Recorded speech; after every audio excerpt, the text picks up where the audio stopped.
Hey, I'm Jordan with Jordan Plays Blue, and this is my monthly roundup for, what month is this? August 2022. And I honestly didn't play a ton of games this month. We did a lot of traveling, and we went on a couple trips, visit some friends and family. We went to a wedding down in Maryland, and then went to a cabin on our way back and hung out with some friends, and then went to visited some friends in Ohio another weekend, and work has just been really busy this month. And yeah, so I haven't been able to, I don't know if I went to a game night at all. I had a couple friends over here and there, but yeah, it was a pretty slow month, but I did get to play some games, just not as many as usual. Let's talk about four.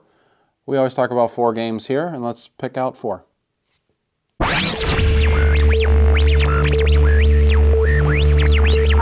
right. So if you have followed my stuff for a while, you know that one of my favorite games of all time, and has been my favorite game of all time for a couple years, is Space Base. I don't know if it is still. I'll figure that out in the future. But I played Space Base 3 times this month. After I don't think I had played it yet this year. No, maybe I played it once. But so I played it 3 times one weekend. We visited some friends in Ohio. Friends that we always, we played games with pretty frequently for a while, and they moved away. We got to see them again, and when I got there, they know how much I love Space Base, and apparently they bought it for themselves after they left, because they couldn't play it with me in Pittsburgh anymore, and so they bought it for themselves and apparently been playing it all the time at their house, which is awesome.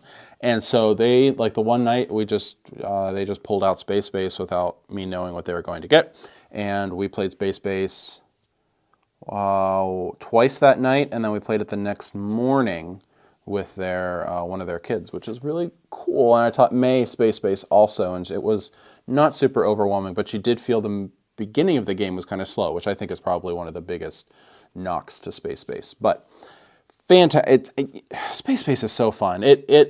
I won one of the 3 games, which was fun. I always enjoy when I can pull off a victory, because it's an engine building game, but it has a lot of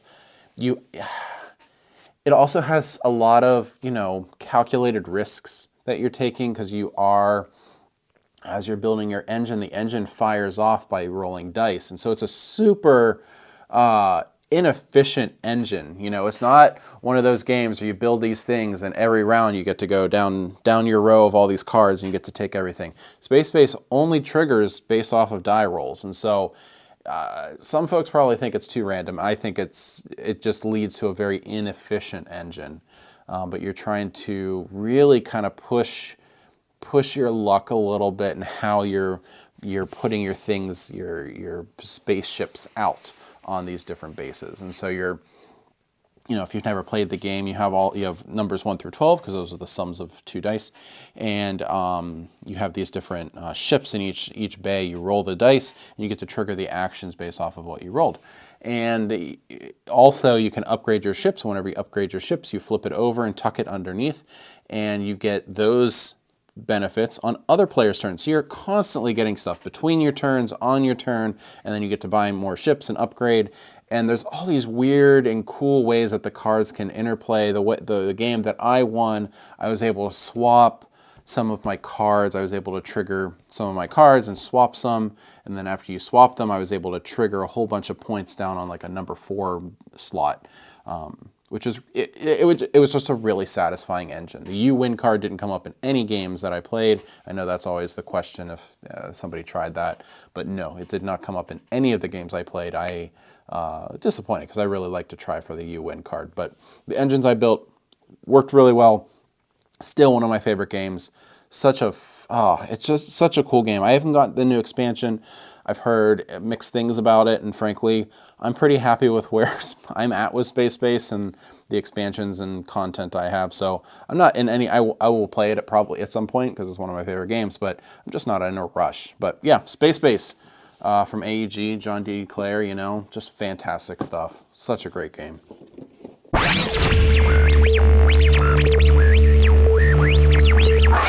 Another one I got to play this month because I picked up a copy, and I got to play it at Dice Tower East first, but that is Star Wars Villainous. This is the Power of the Dark Side. This is the, I'm assuming, the first box, because that's, you know, that's how these kind of things work. And so this one has, it's Villainous. I've never played Villainous. It seems like a game I would like, but I've just never played it. Disney Villainous or Marvel Villainous, but I love Star Wars, and so this is one I had to play. This one has Darth Vader, General Grievous, Kylo Ren, Moff Gideon, and Asajj Ventress. She's from the animated series. I've played the game twice so far. I've played with Asajj Ventress, who was pretty cool. I did okay with her, and then I played as Kylo Ren, and I think I have found the rub with the game, because I also looked online. Kylo Ren does not seem, I don't know. Maybe it's doable. It has to be doable, right? Like, there's no way it would have gotten out of playtesting if it wasn't doable. But he's too hard for me. Like, it's not something I would enjoy returning to Kylo Ren to. So in this game, you are a villain in the Star Wars world, and you're trying to complete some special objectives that each one has. And each player plays with the same core engine, moving your person across these different locations, and you can take actions depending on where they are. And then you're playing these cards and defeating heroes, because you're the bad guy, defeating heroes and trying to do something. So Asajj Ventress is trying to knock out so many heroes, and Kylo Ren is trying to move tokens on this light side, dark side track, because Kylo Ren is not just dark side. He has some light side in him, and he is trying to go fully to the dark side. That's how you win, but there are cards that are going to pull you over to the light side, because that's thematic, that works. But some of the cards and the way that it played for me, somebody had played a Rey card on me, which makes sense. That, you know, that's thematic, and it pulls all of the tokens over to the light side, which kind of just reset everything I had been working on up until that point. And it took me a couple turns to be able to defeat Rey. And then, because at that point I was so far behind, I wasn't a threat. And one of the ways that you can move things to the dark side is defeating heroes. But nobody was playing heroes on me, because I was no longer a threat, and the other players were just playing threats again on each other, right? Or those fake cards on each other. So I wasn't able to do that, and I wasn't able to get the cards out of my deck to move to the dark side. So I just it felt like my wheels were just like spinning in ice, and I just couldn't get moving. It was just really frustrating, and other people online have had similar experiences, so I'm glad it wasn't just me. I want to play with some other ones. I think Darth Vader seems really simple but really fun, and then General Grievous seems really cool. He's trying to collect these lightsabers, so I want to try these out some more before I pass a final judgment on this game, but it seems really cool. That is Star Wars Villainous.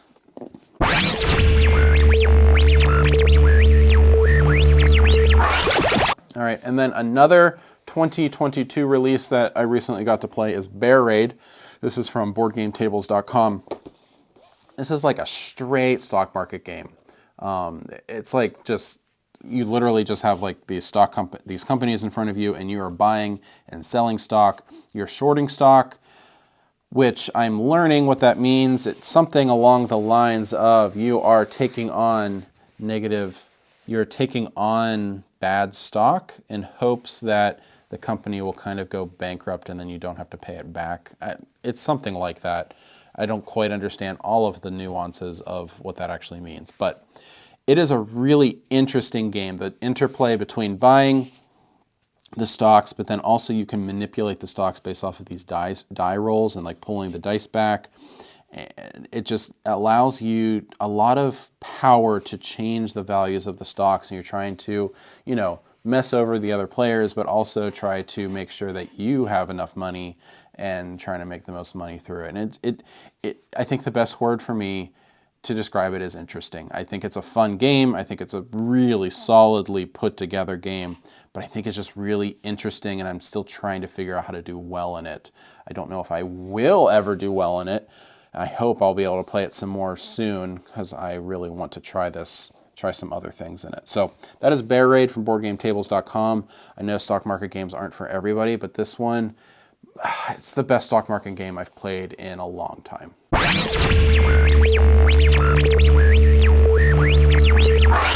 All right, and then we're going to end with a game that I'm not even sure, I don't think it's quite out yet, but it'll be out soon. That is Ice Hoppers from Blue Orange Games. It's a kid's game. I played it with May and Maya and Aiden, and I even took it to my church. We had a back to school day that got rained out, and so we were going to be inside, so I decided to bring some games. And I brought Ice Hoppers, Drop It, and Ice Cool. I didn't mean to bring 2 Penguin games. That's okay. And I just wanted games that had cool table presence and were easy to play. And so all of them had a dexterity element to it because you can get into those pretty easily. But Ice Hoppers, you are going to have the board on a kind of inside the box, so it's kind of on a pedestal, and you're going to slide these ice chunks into this little channel, and it's going to push the ice, and you're then going to hop a penguin. You're trying to hop it's cooperative. You as a group are trying to hop all the penguins back to the main glacier, or ice flow, or land, or whatever, and you're trying to get them across all these little ice chunks. Cooperative game for kids, but it's not easy to do well in this game. You need to make sure that you are sliding in the right spot. I mean, it's not a ton of choices there, but there is some nuance to which side you want to push and how you're going to push it and angle it in that way. But then also as you're moving back, you don't want to just focus on getting one penguin back because the other ones might fall off the edge of the board. You want to get them all over. It's a really interesting game for kids. It's for ages, 6 and up, which I think is fair. It's a light game, but it also doesn't come in a huge box, so it's not taking up a ton of space. It's really cute, and for a dexterity game for kids, I think this one is really solid. So that's Ice Hoppers from Blue Orange Games. All right. Those are the games I played in August. I hope you guys played some good games in August. Maybe you played more than I did. That would be really great because I didn't play a ton. So tell me in the comments what you played in August, what you enjoyed. Maybe you played some games you didn't enjoy. I didn't enjoy that one play of Disney Villainous, but I really liked the other one. But yeah, I think I liked pretty much all the games I played that month. So good for me. But yeah, that's all for me. Happy August. Hope you have a great September. I'm Jordan. Thanks.